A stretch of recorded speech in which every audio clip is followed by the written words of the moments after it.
mercredi. Donc, euh, tu es une brebis, tu es un berger, mais tu es aussi une brebis, OK? Et souvent, quand on est, par exemple, pasteur, assistant pasteur, responsable, pilote, on a tendance à beaucoup donner et on oublie nous-mêmes de se nourrir. On oublie soi-même de pouvoir s'alimenter parce que si je ne m'alimente pas, je ne pourrai pas alimenter les autres. S'il n'y a pas l'onction qui coule sur ma vie, bah, je ne pourrais pas la déverser sur d'autres. Donc, en tant que pilote, mon rôle est de recevoir pour pouvoir aller déverser. OK? Mais si je suis vide, je ne pourrai pas donner. Et vous allez voir très, très, très vite que si, par exemple, pour une raison ou pour une autre, vous n'avez pas pu avoir une vie de prière régulière, si vous n'avez pas pu méditer régulièrement la parole, ou si vous n'avez pas entendu régulièrement des enseignements, vous allez sentir même quand vous allez parler avec les gens que vous êtes vide. OK? Mais je déclare et je décrète que tu ne seras pas vide. L'objectif justement de cette Pilote Academy, de ces masterclass de la Pilote Academy, c'est de vous nourrir régulièrement. Donc, on prend soin de vous afin que vous alliez prendre soin des autres. Voilà, on vous équipe afin que vous puissiez aller, vous aussi, vous déverser dans la vie d'autres personnes. Donc, cette masterclass, elle est worldwide, elle est ouverte à tout le monde. Quand je dis tout le monde, à tous les pilotes du monde entier, hein, de ICC Worldwide, et aussi les copilotes. C'est-à-dire que si vous avez des personnes qui, qui sont, que vous voyez qui peuvent devenir pilotes, que vous êtes en train de préparer pour devenir pilote, ben, n'hésitez pas à leur proposer de s'inscrire. Donc là, c'est vraiment, on n'est pas en mode formation, on est vraiment en mode masterclass ouverte à nos pilotes. Donc, voilà. OK? Donc aujourd'hui, on m'a demandé, parce que chacun, donc pendant la masterclass, le principe, c'est que chaque orateur choisit un sujet. Et aujourd'hui, j'ai choisi de vous parler d'un sujet qui est un sujet pour moi de prédilection, qui est un sujet que j'affectionne particulièrement et qui est aussi un sujet que j'aborde depuis maintenant 2, 3 mois à ICC La Défense, où je suis pasteur actuellement, donc qui parle de la vie de prière. Donc aujourd'hui, on va parler de la vie de prière du pilote, parce que oui, le pilote doit avoir une vie de prière. Que quelqu'un me dise un bon amen. Et je déclare et je décrète qu'à l'issue de ce live, par la grâce de Dieu, Dieu va ajouter une dose de révélation, une dose de prise de conscience, une dose qui va t'emmener à avoir, à monter dans ta vie de prière. Parce que quel que soit là où tu te trouves, Dieu t'appelle à monter. Il dit dans Apocalypse, monte plus haut et je te ferai voir. Monte ici et je te ferai voir. Et je déclare et je décrète que Dieu te fait monter dans ta vie de prière au nom puissant de Jésus. Si c'est ton cas, mets-moi les cœurs, mets-moi les pouces, mets-moi les amen, mets-moi les I receive it, mets-moi les je reçois au nom de Jésus. Amen. Alléluia. Tu dois comprendre que, voilà, vraiment, je vais vous parler avec mon cœur. Hein. J'ai noté quelques éléments, mais vraiment, j'ai à cœur vraiment de vous parler avec mon cœur sur la vie de prière du pilote. Et aussi, je vais vous laisser, par la grâce de Dieu, un petit temps pour poser des questions. Tu dois comprendre que si tu n'as pas de vie de prière, de manière générale en tant que brebis, si tu n'as pas de vie de prière, tu n'as pas de vie. Retiens bien ça. Si je n'ai pas de vie de prière, en fait, je n'ai pas de vie. Je me contente de respirer, mais je ne vis pas. Tu te contentes de respirer, mais tu ne vis pas en fait. OK? Jésus a dit dans Jean 10, verset 10, il a dit, le voleur ne vient que pour égorger, dérober et détruire. Mais moi, je suis venu pour que vous ayez la vie et la vie en abondance. Et cette vie ne se diffuse qu'à travers le canal par lequel Dieu t'arrose de sa vie. Le moyen par lequel Dieu déverse sa vie en toi, c'est ta vie de prière. Dis avec moi un bon amen. Donc, si tu n'as pas de vie de prière, tu respires, mais tu ne vis pas. Est-ce que tu sais qu'en tant qu'enfant de Dieu, tu peux être né de nouveau, mais être comme endormi, comme éteint, comme inactif? OK?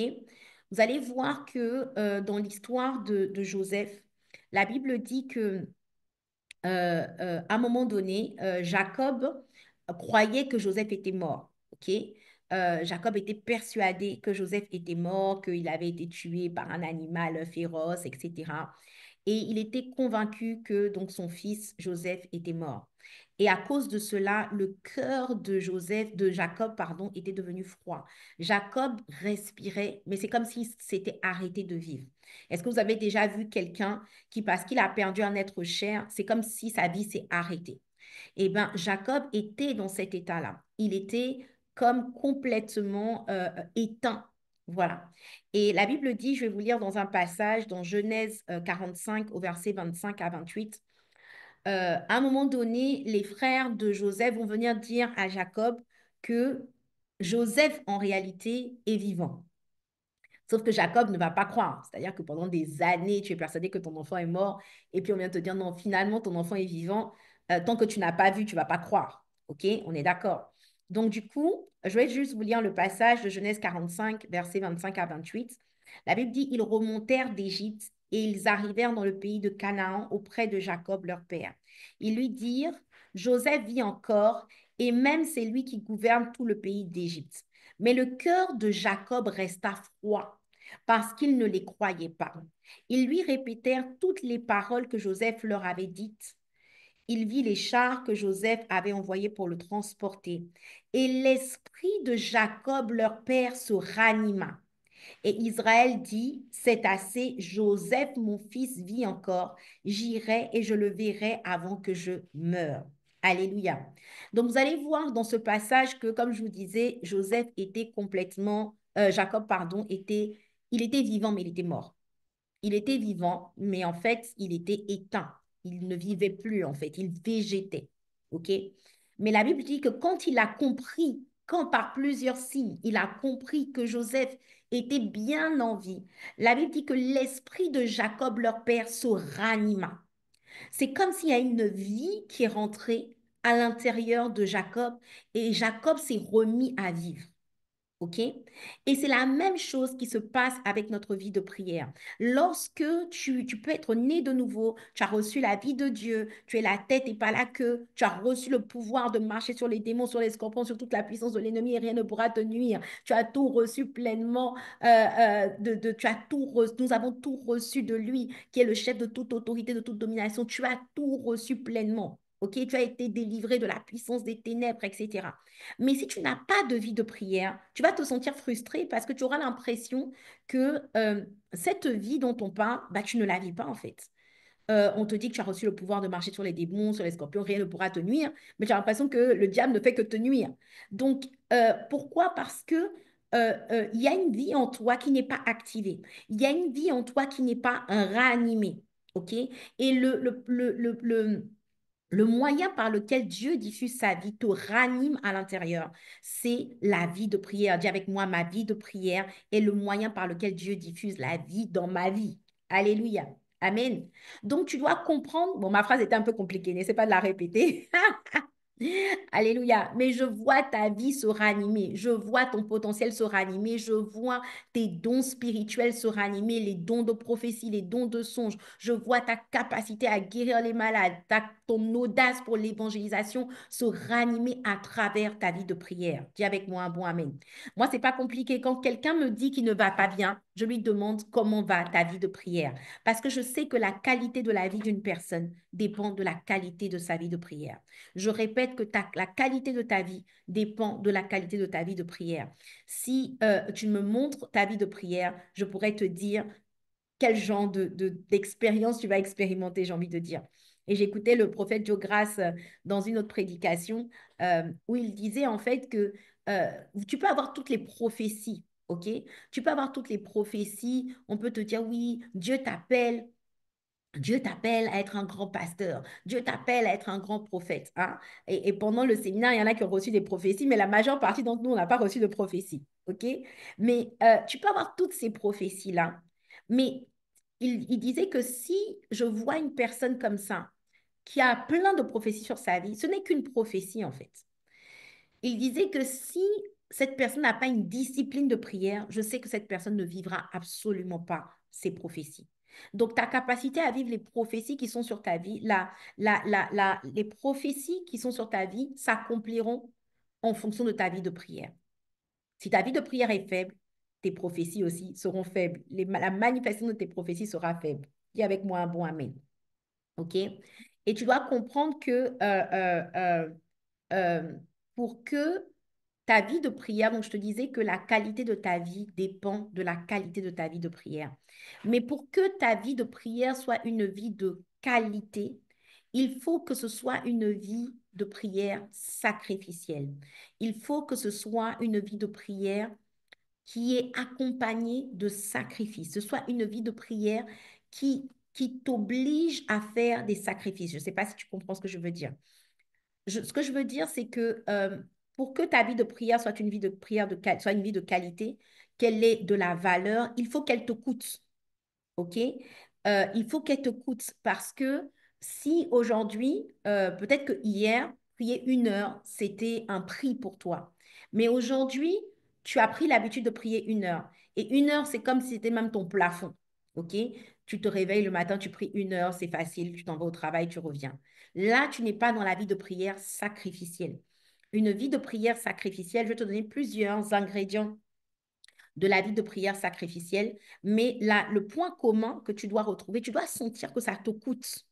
Tu dois sentir que pour mener cette vie de prière, tu es en train de payer un prix.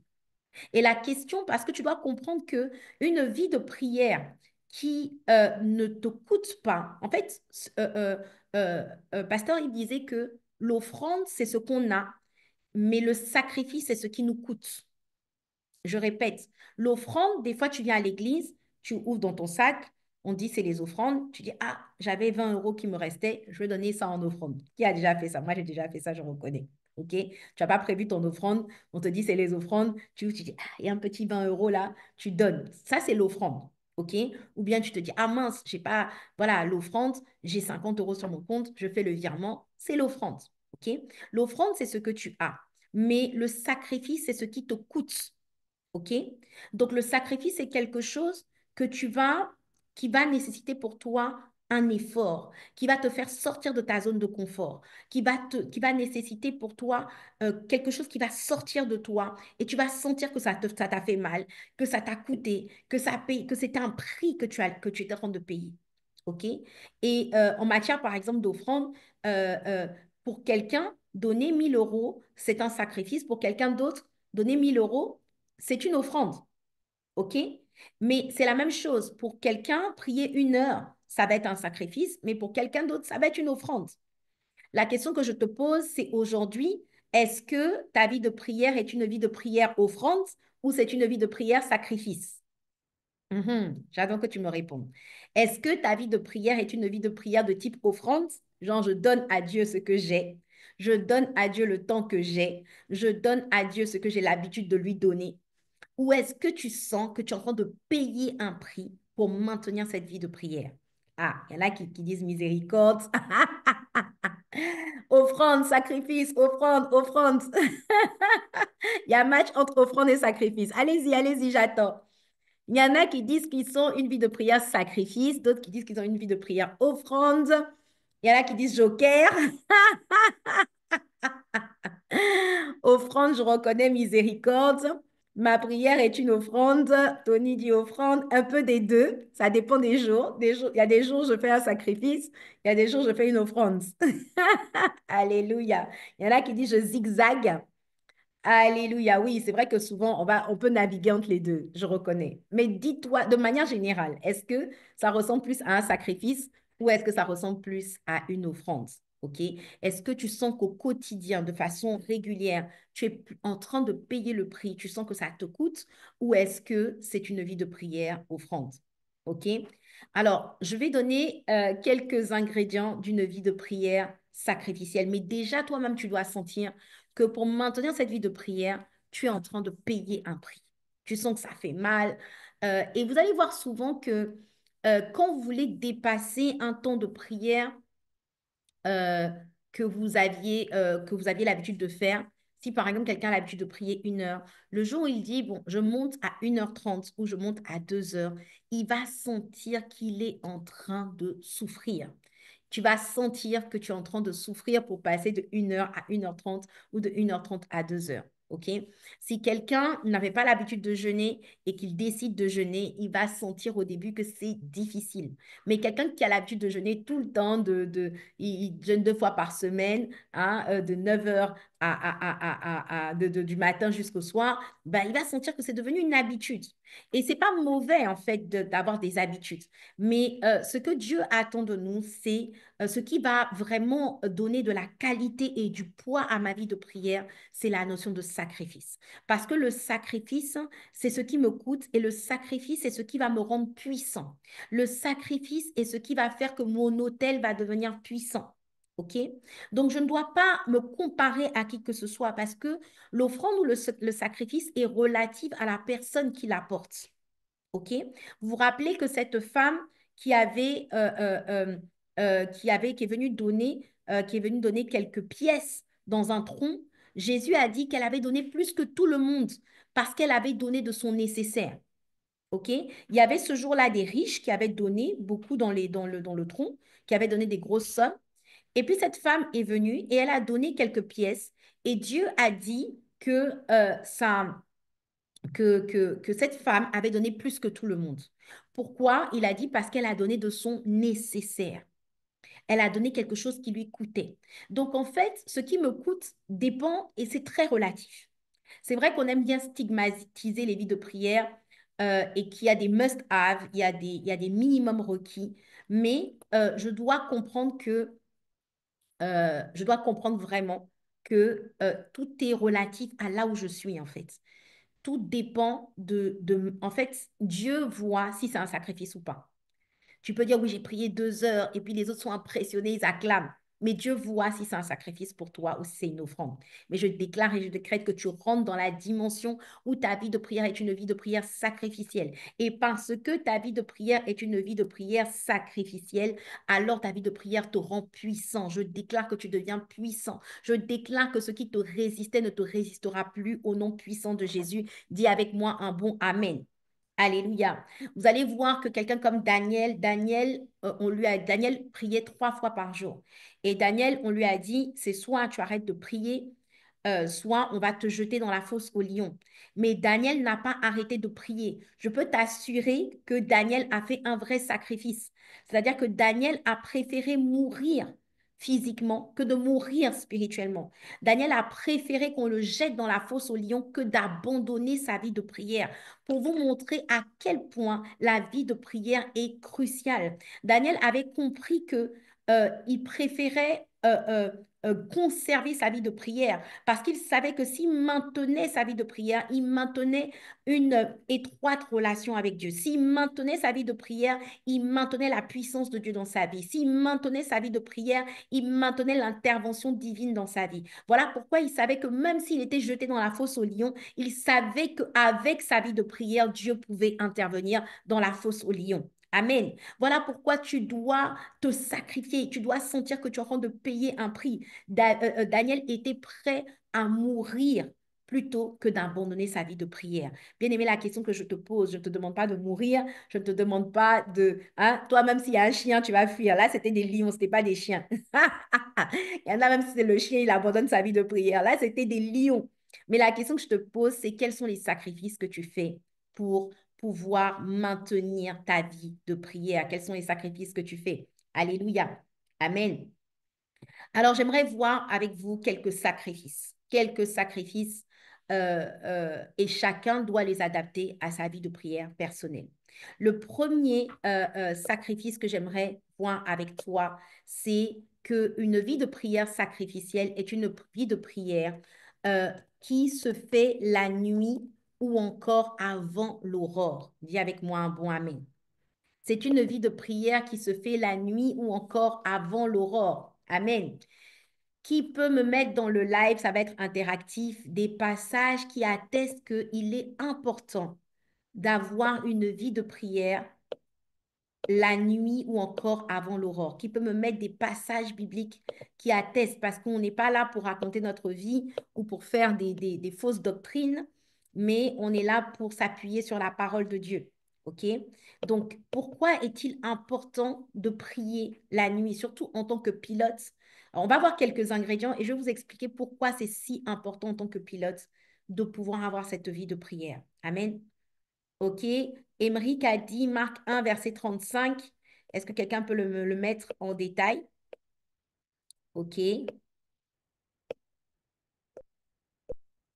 OK. Job 38, verset 5. Merci beaucoup. OK. C'est très bien.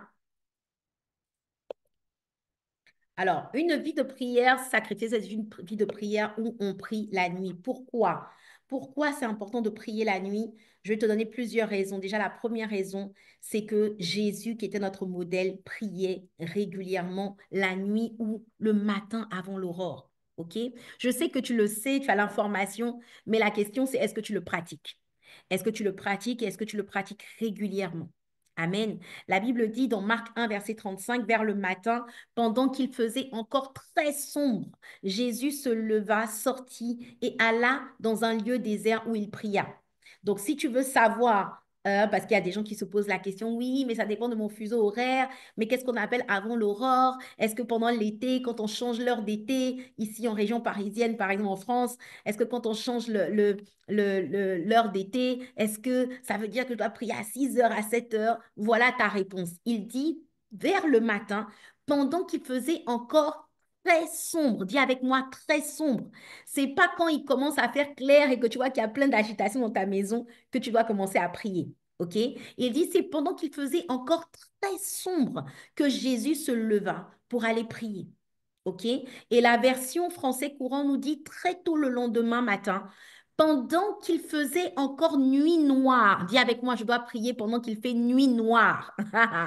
Je dois prier pas quand quand on commence à entendre les oiseaux, quand je commence à entendre tout le monde bouger dans la maison. Je dois prier quand il fait encore nuit noire. OK? Et je vois plusieurs personnes, dont Olivia, qui ont mis dans le chat que en Luc 6, verset 12, la Bible dit, en ce temps-là, Jésus se rendit sur la montagne pour prier, où il passa toute la nuit à prier Dieu. Alléluia. Je te vois rentrer dans la dimension où tu passes toute une nuit à prier Dieu. Dis avec moi un bon Amen. Je te vois passer toute une nuit. Je te vois passer alors, c'est soit avant l'aurore, soit toute la nuit, OK? Donc, c'est soit tu pries de minuit à 2 heures, de minuit à 3 heures, de 1 heure à 4 heures, peu importe, mais débrouille-toi quand tu pries. Il doit faire nuit noire, il doit faire encore très sombre. Alléluia. Pourquoi c'est important de prier avant l'aurore? Parce que tu le sais, c'est le moment, je vais juste donner quelques éléments, hein, et ensuite on va passer à l'adapter à la vie de prière du pilote. C'est le moment où l'ennemi agit le plus. OK, tu dois en être conscient. Des fois, tu te réveilles le matin ou le soir. Des fois, je vois dans les rapports des pilotes, il y a des pilotes qui me disent oui, qui disent dans leur rapport, oui, il y avait personne qui est venu à la famille d'impact. Personne n'est venu à la famille d'impact. Mais pourquoi personne n'est venu à la famille d'impact? Parce qu'il y avait un pilote qui devait se réveiller avant l'aurore, qui ne s'est pas réveillé avant l'aurore. Et la Bible dit en Matthieu 13, verset 25, que pendant que les gens dormaient, son ennemi vint et sema de l'ivraie parmi le blé et s'en alla. Bien-aimé, tu dois être conscient que c'est la nuit que Satan et ses agents sont actifs. Tu dois être conscient, la Bible parle dans le psaume 91 des terreurs de la nuit. Donc, il y a des choses, l'ennemi les activités diaboliques se produisent la nuit. C'est la nuit que l'ennemi vient dans le cœur de tes brebis pour leur dire arrête de venir à la famille d'impact, pour leur dire ça sert à rien que tu viennes à la famille d'impact, pour leur dire oui, quitte l'église d'ailleurs, ça sert à rien, etc., etc. Tu dois être conscient que ça se passe pendant que les gens dormaient. Mais je déclare et je décrète que tu ne seras pas un pilote qui dort, tu seras un pilote en éveil au nom puissant de Jésus. Tu ne seras pas un pilote assoupi, endormi, qui laisse le diable venir semer l'ivraie dans la vie de ses brebis, mais tu seras un pilote en éveil, un pilote en alerte au nom puissant de Jésus. Tu dois comprendre que c'est la nuit que Satan est venu rentrer en Juda. Amen. La Bible dit dans Jean 13 au verset 27 à 30 que dès que le morceau fut donné, Satan entra en Judas. Et Jésus lui dit, ce que tu fais, fais-le promptement. Et Judas, ayant pris le morceau, se hâta de sortir et il était nuit. Et la version, on voit par exemple dans Luc 22, verset 53, la version parole de vie. En fait, Jésus dit à ceux qui sont venus l'arrêter, il leur dit, mais j'étais tous les jours avec vous dans le temple, vous ne m'avez pas cherché. Et c'est maintenant qu'il fait nuit que vous venez agir. Et dans la version Parole de vie, la Bible dit en Luc 22, verset 53, il dit, pourtant tous les jours, j'étais avec vous dans le temple et vous ne m'avez pas cherché. Vous n'avez pas cherché à m'arrêter. Mais pour vous maintenant, c'est le moment où les forces du mal agissent dans la nuit. OK? Donc Jésus nous révèle dans ce passage que les forces du mal agissent dans la nuit. Mais je crois qu'il y a ici un pilote qui a décidé de faire en sorte que les forces du mal n'agiront pas dans son quartier. Les forces du mal n'agiront pas dans sa ville. Parce que s'il y a des gens, des maudisseurs des jours qui se tiennent la nuit, il y a aussi des personnes comme toi et moi qui sont là pour appeler la bénédiction. Parce que la Bible dit que la ville s'élève par la bénédiction, par la bouche des hommes droits. Par nos bouches, nous allons arrêter les malheurs. Par nos bouches, nous allons arrêter les calamités. Par nos bouches, nos villes vont être transformées. Par notre éveil spirituel, la nuit, nous allons changer les circonstances. Dis avec moi un bon amen. Je déclare et je décrète que dès demain matin, tu te réveilles avant l'aurore ou cette nuit même, tu fais une veillée. D'ailleurs, ça tombe très bien. On est mercredi et en tout cas en région parisienne, la nuit de mercredi à jeudi, on est en éveil. Il y a des chaînes de prière. Pourquoi? Parce que ça se passe la nuit. Dis avec moi, ça se passe la nuit. Amen. Et je ne vais pas trop m'attarder dessus parce qu'il y a plusieurs ingrédients d'une vie de prière sacrificielle. Mais tu dois comprendre que prier la nuit va permettre de briser des chaînes. On connaît l'histoire de Paul et Silas qui, au milieu, la Bible dit que vers le milieu de la nuit, en Acte 16, versets 25 à 26, la Bible dit que vers le milieu de la nuit, Paul et Silas priaient et chantaient les louanges du Seigneur. Amen. C'est vers le milieu de la nuit que ça se passait. Et c'est vers le milieu de la nuit que, du coup, donc dans certaines versions, il dit à minuit, Paul et Silas priaient et chantaient les louanges de Dieu. Bien-aimé, je te vois à minuit, non pas traîner devant des séries Netflix, mais chanter des louanges du Seigneur et propager le royaume de Dieu, propager la gloire de Dieu autour de toi. Au nom puissant de Jésus, dis avec moi un bon Amen.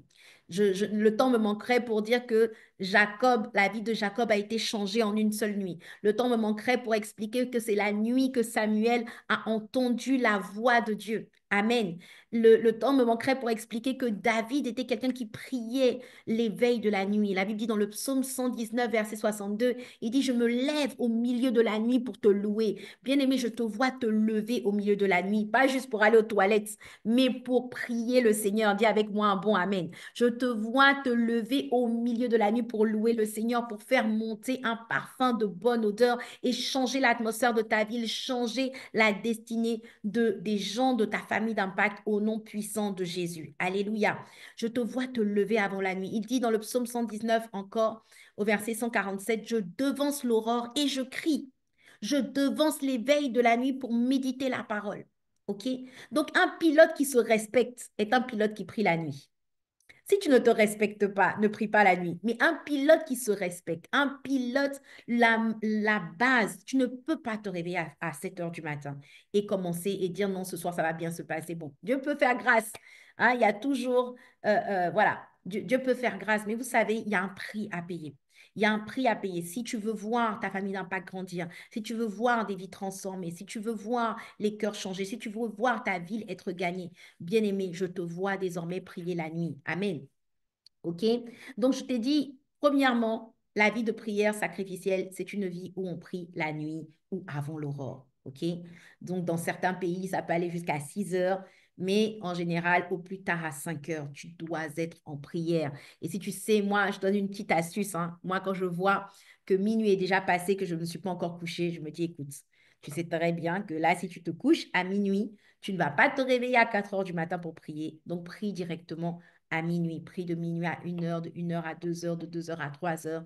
Mais il faut que la nuit te trouve en prière, que cette grâce soit relâchée sur tous nos pilotes au nom puissant de Jésus. Là où tu te sentais faible, là où tu avais du mal à te discipliner, là où ton réveil sonnait et tu n'arrivais pas à te lever, bien aimé, sur ta vie, je relâche la grâce de prier la nuit au nom puissant de Jésus. Il n'y aura pas, ce ne sera pas un réveil naturel, ce sera un réveil spirituel. Ça sera une horloge spirituelle interne qui va te réveiller au nom de Jésus. Comme David, tu vas te lever au milieu de la nuit. Ton sommeil va être coupé net et tu vas prier, tu vas intercéder, tu vas éviter des calamités dans ta ville, dans ton pays, dans ta région, au nom puissant de Jésus. Dis avec moi un bon Amen. Que cette grâce soit relâchée. Je déclare qu'aucun des pilotes connectés au son de ma voix sera endormi, assoupi, ne va laisser l'ennemi faire un carnage dans sa vie au nom de Jésus. C'est terminé le temps où on subissait. C'est le temps où tu prends les rênes, où tu commandes au matin, où tu exerces ton pouvoir de commander et d'être obéi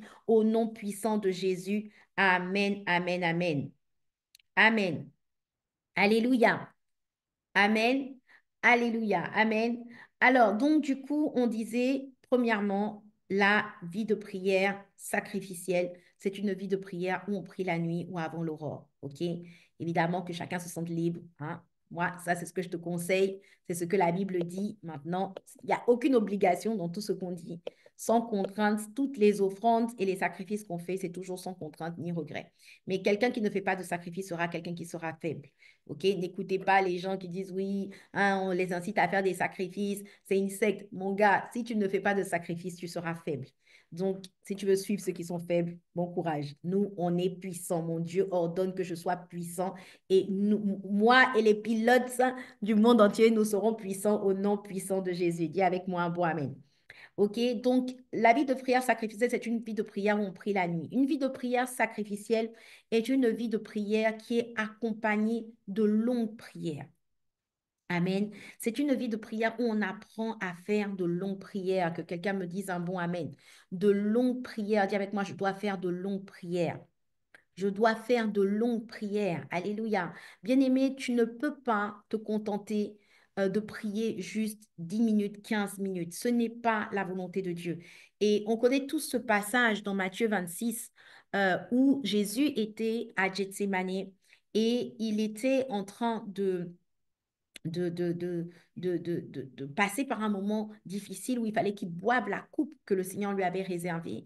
Et il a dit à ses disciples à un moment donné, vous n'avez pas pu prier au moins 1 heure avec moi.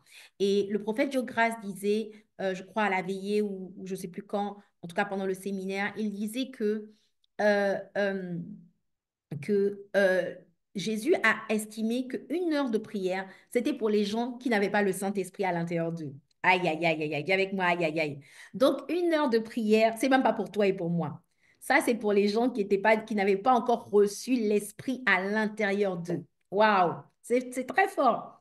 C'est très fort parce que moi, je me suis toujours dit que Jésus avait exigé 1 heure de la part de ses disciples et que, donc, 1 heure, c'était pour les disciples. Mais en fait, la révélation que le prophète Joe Grace est venu donner, ça m'a donné un argument supplémentaire pour te pousser, te tirer et pour t'emmener à élargir l'espace de ta tente et quitter la dimension de 1 heure. Et je sais qu'il y a des gens ici qui ne prient pas 1 heure, mais je prie que la grâce d'arriver au moins à 1 heure te soit accordée. Mais si tu étais bloqué à 1 heure depuis ta nouvelle naissance, je déclare que tu dépasses cette limite au nom de Jésus. Je déclare que tu passes les obstacles, les plafonds de verre qui étaient placés sur ta vie et qui t'empêchaient de passer à plus d'1 heure au nom puissant de Jésus. Dis avec moi un bon Amen. Alléluia. La Bible dit dans Lamentation 2,19, Lamentation 2,19, je vais vous lire dans la version français courant. Il dit, donc c'est Jérémie qui incite, il dit, ne te retiens pas. D'heure en heure, remplis la nuit de tes lamentations. Vide ton cœur en présence du Seigneur. Tends vers lui tes mains suppliantes pour la vie de tes jeunes enfants en train de mourir de faim à tous les coins de rue. Alléluia. Donc, on voit, je vais le mettre dans le chat, OK? Parce que voilà, ah, c'est très bien. Merci, Émeric. La version français courant nous dit d'heure en heure. Dis avec moi, je dois prier d'heure en heure. OK? Il n'a pas dit 1 heure, il a dit d'heure en heure. Cumule. En fait, il est en train de t'inciter à cumuler les heures de prière. Et on voit que Jésus, dans ce jardin de Gethsémané, a prié, il a prié plusieurs fois 1 heure, puisque au bout d'1 heure, il est venu voir les disciples et après, il est parti. Il est revenu, il est parti, il est revenu et ça s'est produit 3 fois. Donc, certaines personnes disent qu'il a prié au moins 3 heures. En tout cas, il a prié plus d'1 heure. OK? Et pourquoi c'est indispensable? Moi, je dirais, tu dois dépasser les 1 heure. Vraiment, hein? OK? Mets-moi le challenge, mets-moi le stade que tu veux atteindre dans, dans, dans le chat. OK? Dis-moi, je veux passer, par exemple, aujourd'hui, je suis à 30 minutes, je veux passer de 30 minutes à 1 heure. Je suis à 1 heure, je veux passer à 1h30. Mets-moi le challenge que tu te fixes dans le chat. OK, waouh, il y en a qui disent 5 heures, d'autres disent 3 heures. Plus d'1 heure, c'est pas précis. Sois précis. Il y en a qui disent je veux passer de 1 heure à 2 heures. Waouh, il y en a qui disent je veux passer à 6 heures. Aïe, aïe, aïe, aïe, aïe. Oh là là là là. Aïe, aïe, aïe. Ah, je vous assure, ici, il y a des hommes et des femmes de prière. Que cette grâce vous soit accordée au nom de Jésus. Il y en a qui parlent de 6 heures, d'autres parlent de 2 heures. Ne sois pas complexé si tu as 30 minutes. Sois sincère. Dis, je veux passer de 30 minutes à 1 heure. Mais je vois qu'il y a des pilotes ici qui sont en feu et qui me parlent de 3 heures, 3 heures, 3 heures, 2 heures. Il y en a qui disent, je suis à 3 heures, je veux passer à 5 heures. Waouh! Que cette grâce, mais je parle, mais à des gens qui sont déjà au point. Bon, il y a quand même des gens qui disent, je passe de 15 minutes à 1 heure. Que Dieu te fasse grâce au nom puissant de Jésus. Amen. Donc, pourquoi c'est important, les amis? On ne dit pas ça pour vous embêter.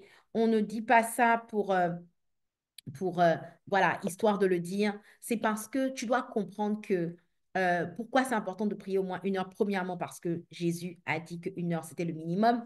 Deuxièmement, parce que, euh, en fait, il est nécessaire de faire de longues prières parce que le niveau de charge spirituelle, ton niveau, en fait, de charge spirituelle va dépendre du temps que tu laisses, j'ai envie de dire, ta batterie spirituelle en charge. OK? Tu as besoin d'un temps de charge, je vais le formuler autrement. Pourquoi c'est important de faire de longues prières? Parce que tu as besoin de te charger suffisamment longtemps pour être chargé à bloc. OK? Vous savez, il y a des gens hein, qui aiment sortir de chez eux avec le téléphone déchargé. Est-ce que si tu connais quelqu'un comme ça, écris-moi dans le chat, dénonce son nom dans le chat. Moi, je suis ce genre de personne. Pasteur Peggy Eman, qui est ma jumelle spirituelle, est tout le temps en train de me ramasser parce qu'elle me dit, mais pourquoi ton téléphone est tout le temps déchargé? C'est-à-dire que là, tu vas venir, mon téléphone, il est à 3%, il est à 5%. Elle me dit, mais pourquoi ton téléphone est tout le temps déchargé? Et il y a des gens, OK, moi, c'est pas grave, mon téléphone est toujours déchargé, mais ma batterie spirituelle est chargée au nom de Jésus. Amen. Il y a des gens qui sont comme ça. Ils savent, ils sortent le matin de chez eux et ils sortent avec un téléphone déchargé. Ils sortent avec 3%, 4%, 5% de batterie. Tu sais que tu as rendez-vous avec quelqu'un à 1 heure de chez toi et tu sors sans ton chargeur avec un téléphone à 10% de batterie. Comment tu veux pouvoir tenir la journée? Tu veux écouter des podcasts? Tu veux pouvoir faire quoi d'autre? euh, euh, tu veux pouvoir écouter des enseignements, tu veux pouvoir méditer ta Bible sur ton téléphone, tu as des appels à passer, tu as des entretiens avec tes brebis de la famille d'impact à ta pause déjeuner, tu as tout ça. Et malgré ça, tu te permets de sortir avec ton téléphone à 10%. Mais bien aimé, il y a beaucoup de gens qui font la même chose d'un point de vue spirituel. Tu sors de chez toi et ta batterie spirituelle n'est pas chargée. Tu commences une journée avec une batterie spirituelle à plat. Il y en a qui commencent leur journée avec 10% de batterie spirituelle, avec 5% de batterie spirituelle, ou même avec 30-40% de batterie spirituelle. Mais bien aimé, je déclare que tu vas arriver au stade où tu vas sentir que ta batterie est chargée à 100% avant de quitter la présence de Dieu. Et pour ça, tu as besoin d'un temps suffisamment long. Bien aimé, même si dans le monde naturel, maintenant, il y a des chargeurs charge rapide. Au bout de 20 minutes, le téléphone est à 100%. Dans le monde spirituel, il n'y a pas de charge rapide. Si tu ne prends pas le temps de t'exposer à la présence de Dieu suffisamment longtemps, ton esprit ne sera pas suffisamment chargé de la présence. Ton esprit ne sera pas suffisamment fort. Est-ce que tu me suis? Voilà pourquoi la Bible dit en Matthieu 26, verset 41, il dit, veillez et priez afin que vous ne tombiez pas en tentation. OK? L'esprit est bien disposé, mais la chair est faible. Ça veut dire que l'esprit a besoin d'être chargé suffisamment longtemps. Vous vous accorderez avec moi que quand tu restes 5 minutes au soleil, OK? C'est pas la même chose que quand tu restes 1 heure au soleil. D'accord? Hein? Pasteur Peggy a dit que Dieu délivre ma jumelle du téléphone déchargé, mais le plus important, c'est qu'elle est toujours chargée spirituellement. Amen. Je dis un bon amen à cela. Amen. Donc, C'est la même chose avec le soleil, hein. Ceux qui sont au soleil actuellement pendant que nous, on est. À quoi qu'il fait beau en région parisienne en ce moment. Mais tu sais bien que si tu restes 5 minutes au soleil, ça ne peut pas être pareil que si tu restes 1 heure au soleil. Si tu restes 1 heure au soleil, ça ne peut pas être pareil que si tu restes 3 heures, 4 heures au soleil. OK? L'impact que le soleil aura sur ta vie, sur ta peau, dépend du temps que tu vas passer au soleil. Et de la même manière, l'impact que Dieu va avoir sur ta vie, l'impact du Saint-Esprit sur ton cœur, sur ton âme, sur ton esprit, sur ton corps, va dépendre du temps d'exposition que tu vas passer dans la présence de Dieu. OK? Donc, tu ne dois pas faire l'économie de la présence de Dieu. Plus je vais passer du temps dans la contemplation, dans l'adoration, plus je vais être irradié dans sa présence, de sa présence. C'est pour ça que la Bible dit dans 2 Corinthiens 3, verset 18, nous tous qui le visage découvert, contemplant comme dans un miroir la gloire du Seigneur, nous sommes transformés en la même image de gloire en gloire. Bien-aimé, plus tu restes dans la présence, plus tu vas être transformé par cette présence. Donc, mon niveau de transformation va dépendre non seulement de la qualité de ma vie de prière, mais de la quantité que je vais passer dans la présence de Dieu. OK? La Bible dit que lorsqu'on tourne vers lui les regards, on est rayonnant de joie. Dans le psaume 34, verset 6, et le visage ne se couvre pas de honte. Et vous allez voir que quelqu'un comme Moïse, après avoir passé 40 jours en prière, la Bible dit qu'il ne savait même pas que la peau de son visage rayonnait. Bien-aimé, il y a un niveau d'exposition à la présence. Ça fait des années que tu luttes avec le rejet, que tu luttes avec l'impureté, que tu luttes avec le manque d'estime personnelle. Bien-aimé, passe plus de temps dans la présence de Dieu et tu vas voir que tes luttes vont se transformer en victoire au nom de Jésus. Dis avec moi un bon Amen. Amen. Donc, ça, c'était le deuxième point. Pourquoi c'est important de prier longtemps? Parce que, en fait, le temps d'exposition va déterminer le temps de transformation. Plus je m'expose à la présence de Dieu, plus je vais être transformée par cette présence et plus je vais être à mon tour capable de pouvoir transformer d'autres personnes. OK?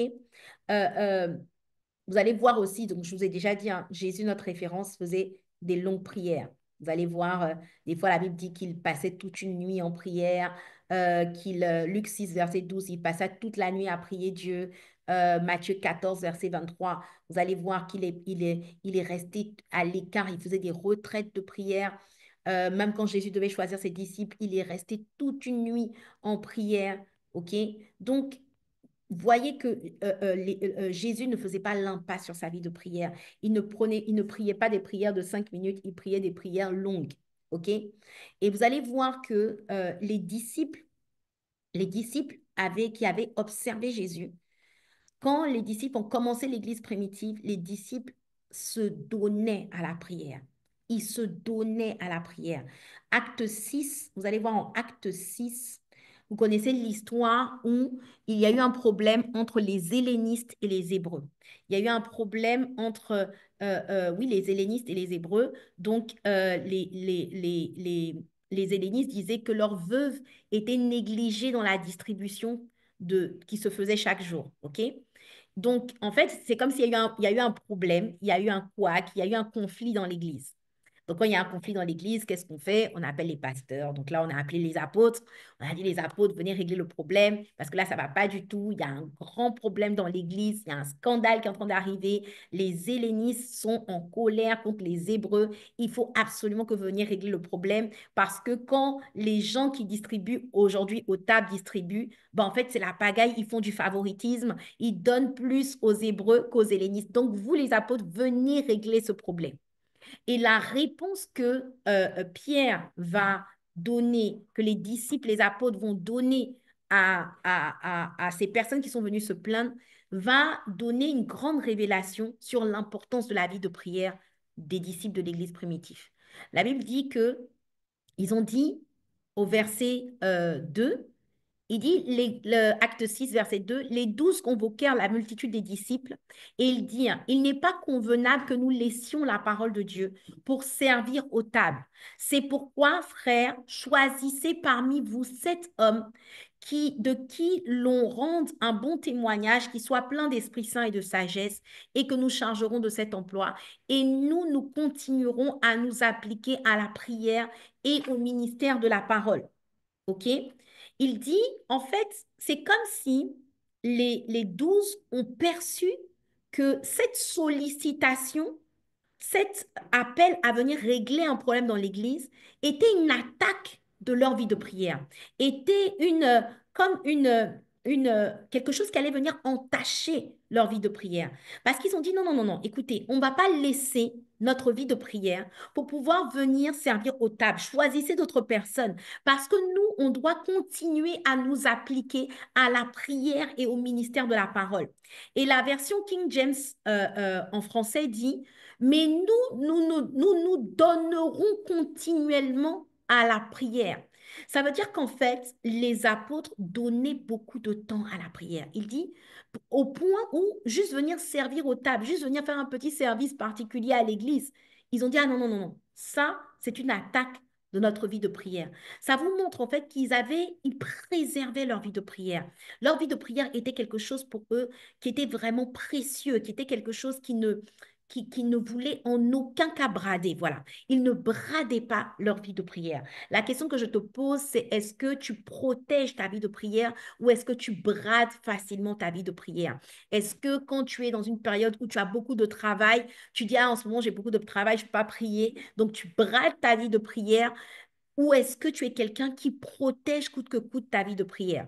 Est-ce que quand on te propose un programme, on te dit oui, on va aller au cinéma, le cinéma, il commence à 21 h, ça finit à 23 h, tu sais que tu vas arriver chez toi vers minuit et que tu vas pas pouvoir te réveiller avant l'aurore. Est-ce que tu te dis bon, c'est pas grave? Et où est-ce que tu te dis ah non, non, non, il n'est pas bon que ma vie de prière soit bradée. Il n'est pas bon que ma vie de prière soit entachée. Je dois protéger ma vie de prière. Je dois la préserver de toute forme de distraction, de tout ce qui peut venir l'entacher. OK? Donc, vous voyez qu'en fait, les disciples ils persévéraient dans la prière. Vous allez voir qu'ils ont passé 10 jours dans la chambre haute. La Bible n'a pas dit qu'ils ont fait la communion. Vous savez, quand les gens faisaient la communion fraternelle, la Bible dit qu'ils faisaient la communion fraternelle. Mais la Bible dit là, en acte 1, verset, par exemple, en acte 1, 14, la Bible dit que quand les disciples étaient dans la chambre haute pendant 10 jours, ils n'ont pas là, ils n'étaient pas en train de faire la com frat. Parce que quand ils faisaient la communion fraternelle, on disait qu'ils faisaient la communion fraternelle. Acte 2, verset 42 dit qu'ils persévéraient dans la communion fraternelle. Mais ils n'ont pas fait la communion fraternelle. Ils n'ont pas non plus fait la fraction du pain, c'est-à-dire qu'ils n'ont pas mangé, tout ça.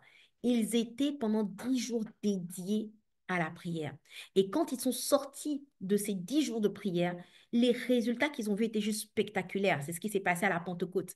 Ils ont vu que des gens, des foules ont accouru, qu'ils ont vu des résultats spectaculaires, ils ont vu des conversions massives, ils ont vu qu'ils ont eu une audace qu'ils n'avaient jamais auparavant. Qui s'est passé? Ils sont passés du temps dans la prière, ils sont restés 10 jours enfermés dans la prière et ils sont sortis de là avec une audace. La Bible dit qu'en en Acte 4, verset 13, lorsqu'il vient l'assurance de Pierre et de Jean, les gens étaient étonnés. Bien-aimé, je déclare et je décrète que tu vas passer suffisamment de temps en prière de sorte à ce que quand tu vas sortir de là, les gens vont être étonnés de l'assurance que tu auras. Toi qui es pilote depuis des années ou depuis longtemps et qui n'arrive pas à annoncer l'évangile, qui n'arrive pas à oser prier pour les gens, tu n'arrives pas, il y a une audace que tu n'as pas. Bien-aimé, je te vois prendre des retraites de prière, je te vois prendre des nuits de prière. Et quand tu vas sortir de là, l'audace qui va te saisir va, va être un sujet d'étonnement et d'émerveillement au nom puissant de Jésus. Dis avec moi un bon amen. Mets-moi les cœurs si c'est de toi que je parle.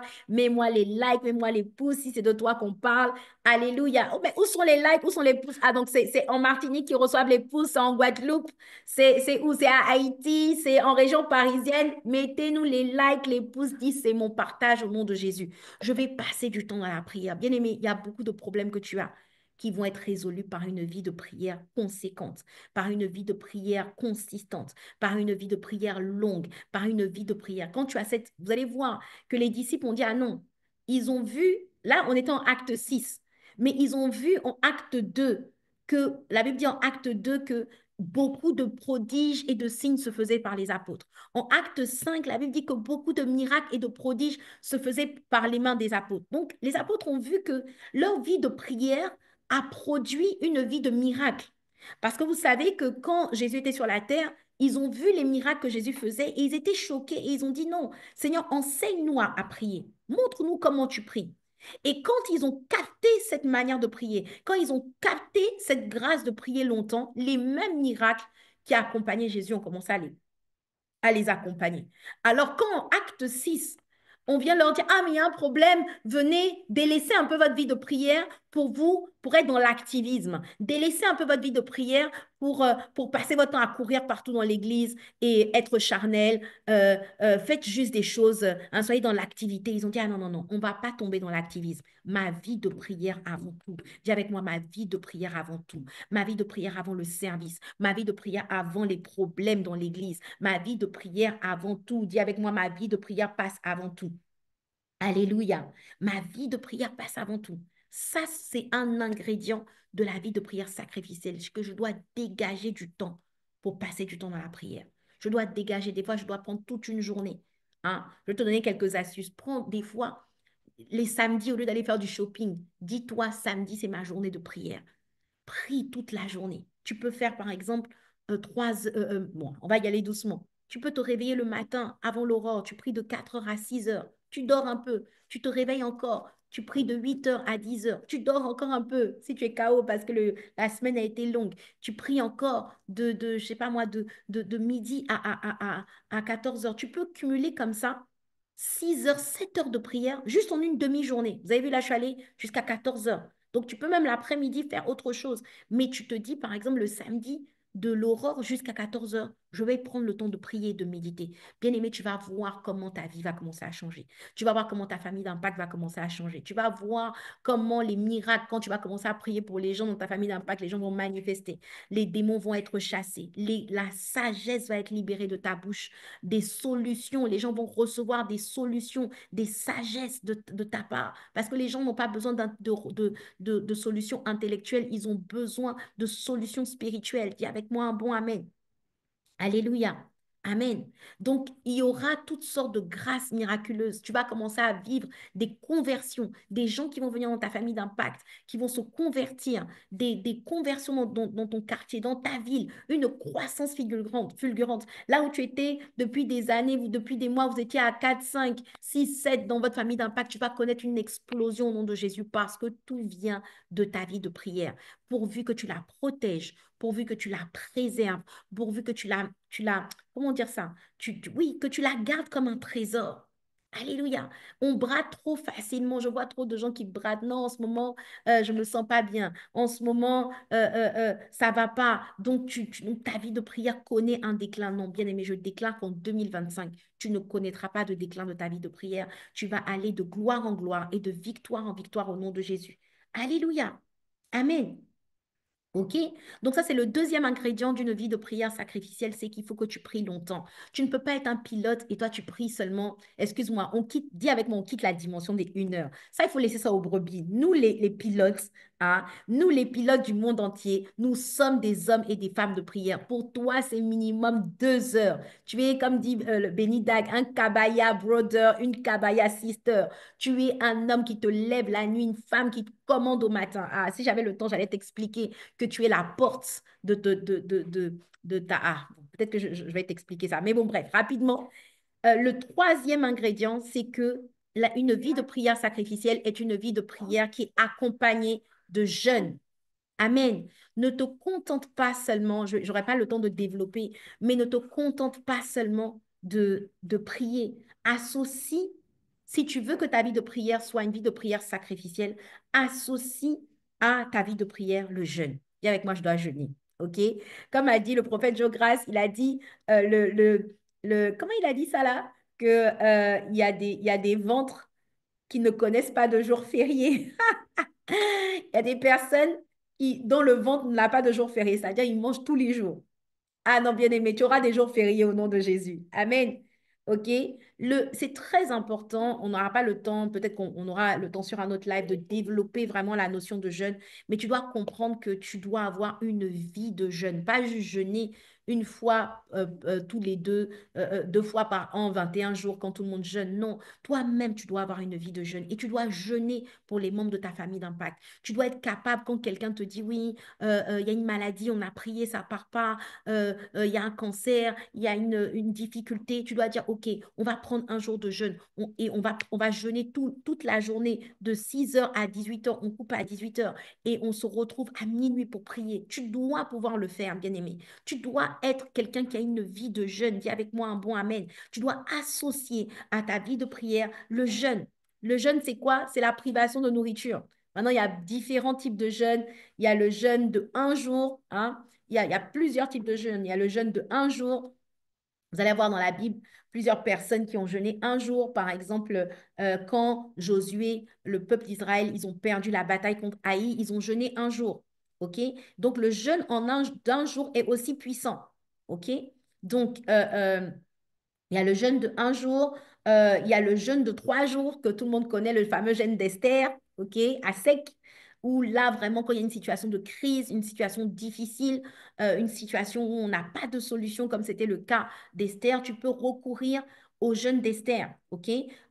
Saul de Tarse aussi a fait un jeûne de 3 jours forcé parce qu'il s'est retrouvé, quand le Seigneur lui a apparu sur le chemin de Damas, il s'est retrouvé sans manger, sans boire pendant 3 jours. Et quand il est sorti de là, il est rentré dans son ministère. Donc, tu peux faire un jeûne de 3 jours pour recevoir l'onction, pour vraiment rentrer dans ton ministère. Amen.